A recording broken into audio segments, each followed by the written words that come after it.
sorry for Kevin Durant. You were down on him for not demanding the ball and taking more shots last night.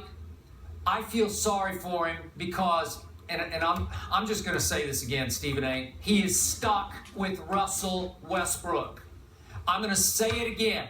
This team will never win a championship with Russell Westbrook as the primary decision maker. You can call him whatever he is, point guard, whatever. All I know is he led the playoffs once again in what's called usage rate.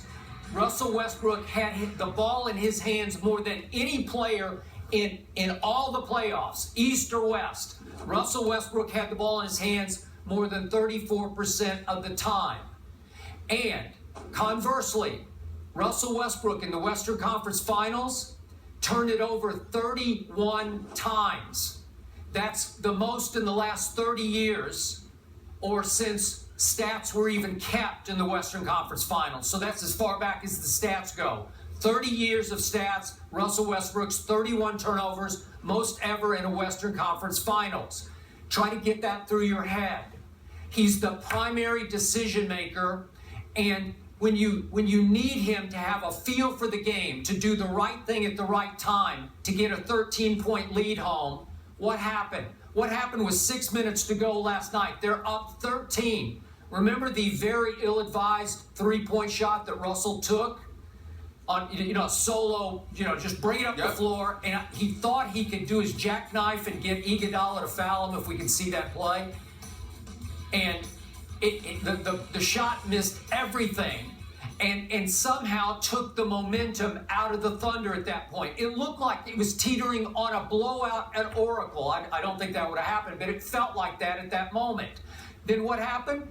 They go back the other way, and Clay hits a three. And they go back the other way quickly again, and Clay hits another three. And all of a sudden, a 13-point lead that felt like teetering on blowout is down to 7, and it's a ball game. Now, back to your point. Kevin Durant made 4 of 5 shots in the first half. Well, that's pretty good, except it's not enough, as you point out. So is it Kevin's fault or Russell's fault for not feeling the game and getting the basketball? And by the way, in the first half, Russell took 12 shots to Kevin's 5. Russell made 5 out of 12 to 4 out of 5 for Kevin. That's the quote-unquote point guard's fault to me. And you always say Kevin should go demand the basketball. I don't know if you can demand it from that guy. He is tunnel vision. He is my way or the highway. He's just going to go for broke. Skip. You're not wrong. Again, you're just incomplete. Everything that you said about Russell Westbrook is right on the money. I'm sorry, everything you said about Russell Westbrook is right on the money. But it doesn't stop there.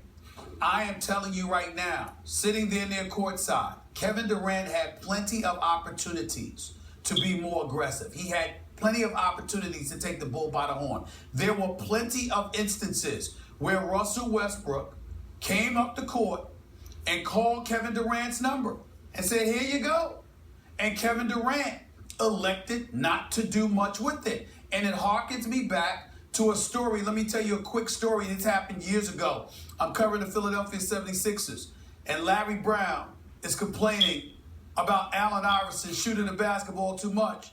And Allen Iverson says, Stephen A., there's 24 seconds on the shot clock.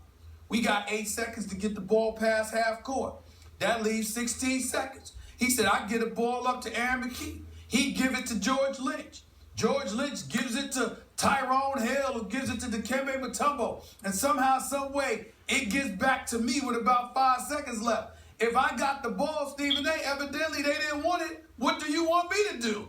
And I cracked up laughing, because even though I understand it's not that simplistic in at least half the situations, the other half it does come down to. So when you look at a Russell Westbrook and he shoots the ball 12 times, you have a valid point, Skip, in the first half.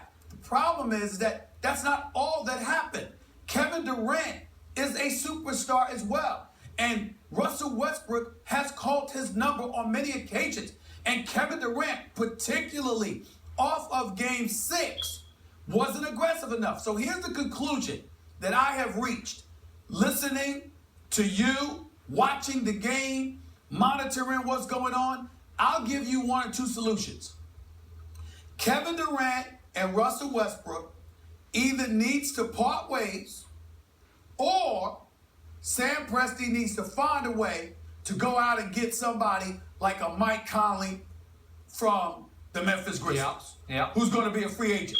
Because Conley can defend, Conley can run a show, Conley ain't about all the splash and dash and all of that. He is, he's systematic and methodical in his approach. You need a guy like Conley. Take Russell Westbrook, put him at the 2, and leave Kevin Durant where he is. If you could keep this roster intact and get your hands like on a point guard, like a Conley, which I don't know if they can do that, by the way, because they certainly don't have the cap space. But if you could find a way to get a Conley while keeping this roster intact and make him your point guard, that's fine. The problem with Russell Westbrook is I think we've gotten to a point where when he goes up, no matter the triple doubles, no matter how great he can be, when it gets tight, somebody else needs to be making the decision. I agree. And that's what it comes down to.